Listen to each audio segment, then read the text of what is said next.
Monsieur le maître de cérémonie, merci doublement pour la bonne présentation et pour la bonne animation. Et j'ose espérer que Madame la directrice des infrastructures, des équipements et de la maintenance a bien compris votre dernier message. Comme elle est là et elle est aussi organisatrice de cet important événement. Avant de prononcer mon discours, c'est juste peut-être partager une préoccupation de mon ami, le directeur de l'OAS, qui dit que depuis plus de 40 ans, depuis Almata, on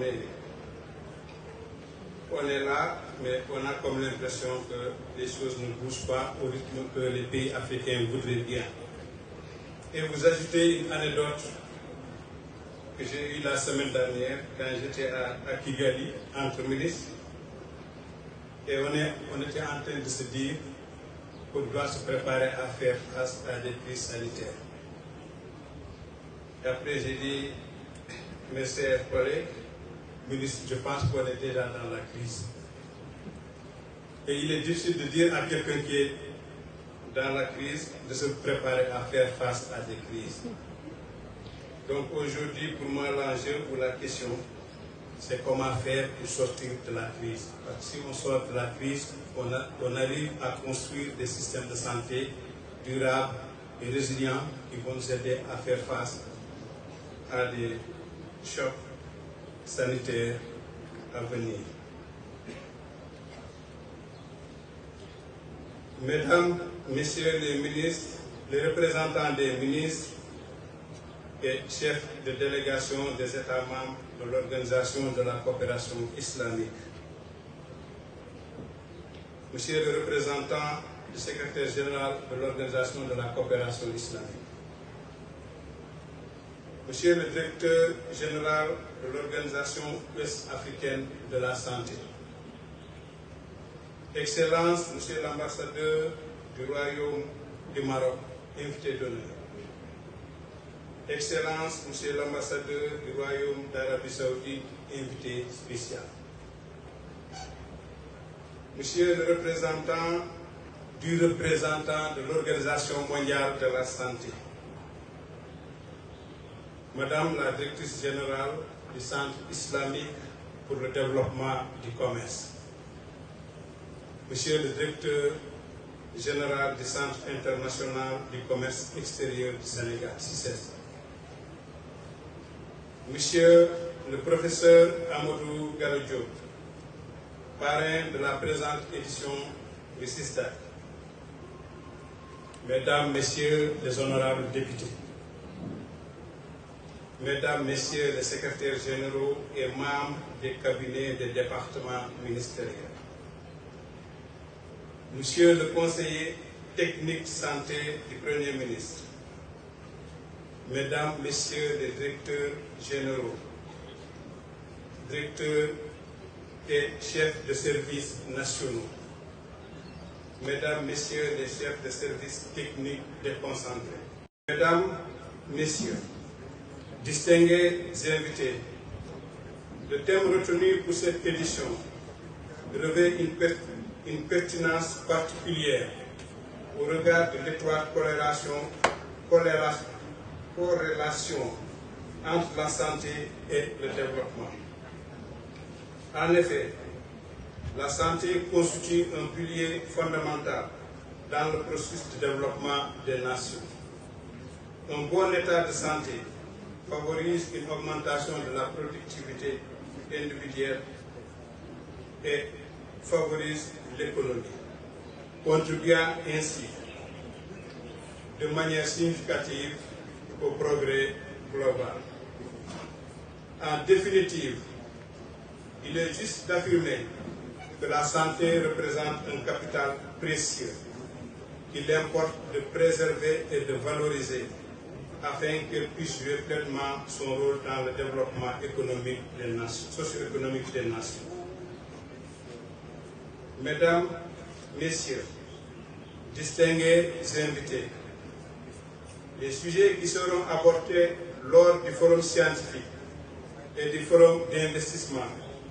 sont parfaitement alignés à la vision du chef de l'État, son Excellence M. Bassirou Diomaye Diakhar Faye, de faire du Sénégal un pays souverain, juste, prospère, dans une Afrique en progrès et un monde solidaire, décliné dans l'agenda national de transformation Sénégal 2050. Ainsi, les différentes thématiques, notamment le capital humain de qualité, l'équité sociale, la bonne gouvernance, la couverture sanitaire universelle, ainsi que la digitalisation intégrale, sont conformes aux orientations de l'agenda national de transformation et à l'ambition de souveraineté sanitaire de notre pays. En effet, dans le cadre de la mise en œuvre de la stratégie nationale de développement 2025-2029, 4 axes stratégiques ont été définis dans la lettre de politique du secteur de la santé et de l'action sociale. Il s'agit de l'amélioration de la gouvernance et de la digitalisation intégrale, du développement de la prévention et de la promotion de la santé, de la diversification de l'offre de soins de qualité et du renforcement de la protection sociale. Pour atteindre ces objectifs, des projets prioritaires sont en cours de mise en œuvre, avec entre autres le projet de relance de l'industrie pharmaceutique locale, le projet de digitalisation intégrale des systèmes de santé et d'action sociale, ainsi que le programme de couverture sanitaire universelle. Mesdames, Messieurs, conformément à la stratégie nationale de développement, SND, le secteur privé devra porter le développement endogène des pôles territoires à travers les différents domaines d'intervention des ministères. Pour ce faire, il est impératif de mettre en place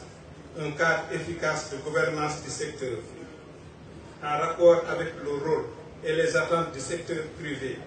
dans le financement et l'optimisation des services,